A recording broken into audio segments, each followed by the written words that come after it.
Labas, Saulė. Sveika, šviesioji, emocingoji, jausmingoji, e, autentiškoji.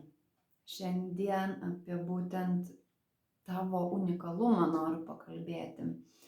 Kai tu kaip moteris, gyvendama moterišką gyvenimą, žvelgi į kitas moteris ir kartais, mes visos kartais pasilyginam. Bet noriu atkreipti dėmesį, kad kiekviena mes esam labai skirtinga. Ir net į mane žvelgia ne, kad štai kokia ji, štai kokia aš, ar ten į kitas moteris. Mes esam kiekviena skirtinga, atsinešam kaip savo spindulį ateidamas, kaip spalvų pavidalu. Negalim kalbėti apie archetipus, kuriuos tu perleidi per save, moteriškus archetipus ir išreiški savo gyvenimą. Ir tai suteikia, daro tave unikalią, išskirtinę ir tik tokia viena tu esi šitame pasaulyje. Ir kiekviena mes, aš, tu, čia kitos moteris, turime savo paskirtį, savo spindesį, savo spalvą, ne savo atspalvį. Jeigu kaip gėlės būtume visos skirtingų žiedų, skirtingos vietas mėgtume, kas labiau saulėta, kas pavėsi, kas aukštesnis, kas žemesnis, spalvos skirtingos. Visa tai sukuria mūsų tą skirtingumą ir tokį visiškai unikalumą. Ir jeigu tu save lygini su kitom moterim ir tai darai kaip ir tarsi užtvara tarp to, kas tu esi, būti pilnai tuo. Ir, aišku, tada tarsi nepriimi to, kokia esi tu. Ir gali būti, kad tu net nematai tokių variantų aplinkui, kokia esi tu, nes tiesiog tu viena tokia esi. Dėl to, lydėdama savo klientės per kelionę, taip pat mes žvelgiam į tą unikalumą, kurį nešiesi būtent tu.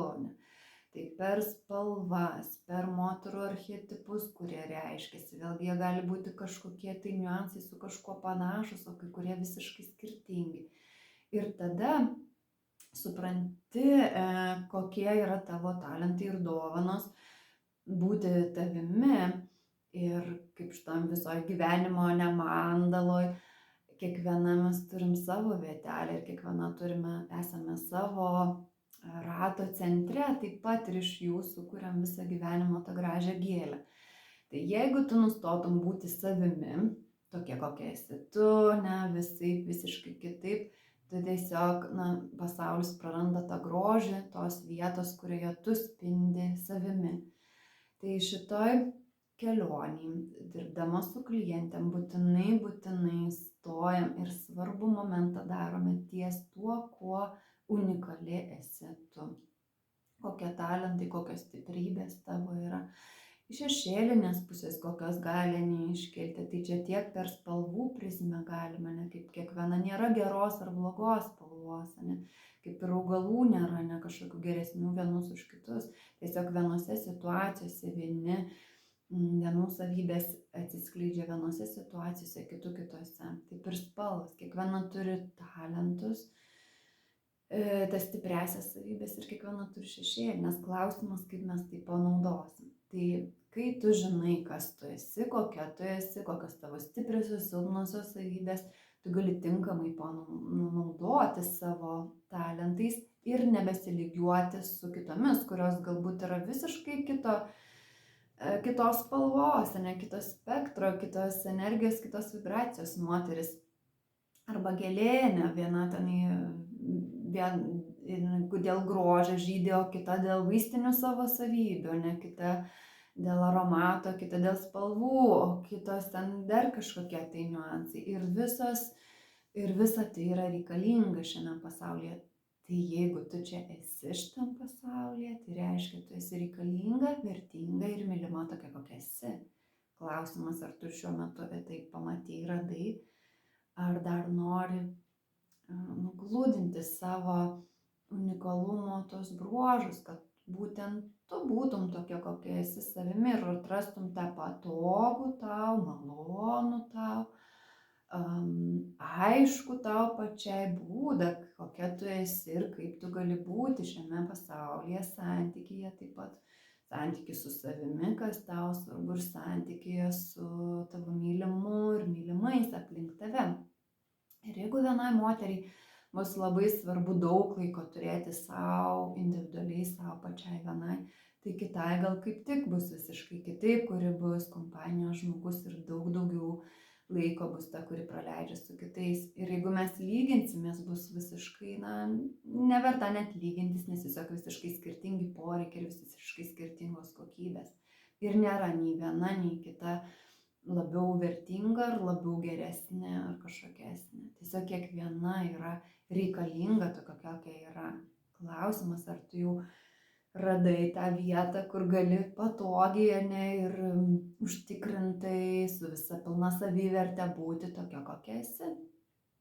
Tai programos, spindinčio moteriškumo, mentorystės programos, kur dabar esu atvėrus registraciją metu, taip pat moteris atvedu į tą momentą, kuomet tyrinėjam, kas tu esi, kuo tu vertinga esi pati savo ir savo santykiai, kokie tavo dovanos, kurias tu atsineši savo unikalumu. Ir į ką atkreipti dėmesį, kur man gal geriau tiesiog atsargiau žiūrėti ne į kažkurios dalykus arba nesimti tų, čia ne mano sritis ir aš kviečiuosi pagalbą į tos momentus, kur mano yra silpnosios vietos, o ne bandau save perkeisti ir pertraukti tenai. Moteris yra tokia nuostabi būtybė, kad jinai yra labai daugiabriaunė ir daugiasluoksnė ir labai įvairi. Tai kai priimi save tokį, kokia esi, tuomet atsiveria tie nauji sluoksniai ir nauji niuansai tavo, kokia tu esi. Ir va tuo metu, kai leidi savo būti ir vertini tokie, kokia esi, pradeda vertis dar daugiau talentų, dar daugiau dovanų, kokių net nemanei, kad turinti. Tai ir per šitą kelionę jau virš 10 vedu moteris per įvairias praktikas, stovyklose, ratuose, individualiai dirbdama tikrai tą matau, kaip moteris priėmusi tam tikrą savo patirtį, etapą ir tokia, kokia jinai yra, atsiveria naujam gyvenimo etape naujas sluoksnis, naujos dovanos, nauji gebėjimai moteryje.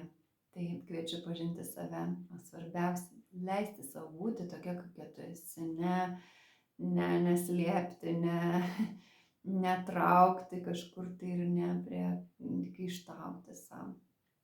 Tas būdas, tas kelias, per kurį aš vedu, kad pritaikyti maksimaliai, kokia tu esi, pagal tave, kuomet jau išgydę mes esam praeities bagažą, nuoskaudas ir kaip priimi tokia, kokia tu esi, su savo kaip moters savybėmis, kokybėmis ir su tom duotybėmis kaip esybė, ne žmogus, koks atkeliavai į šį pasaulį ir kuo tu daliniesi čia.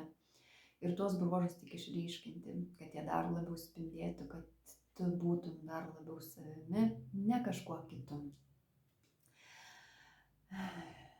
Tai geriausi linkėjimai. Iki.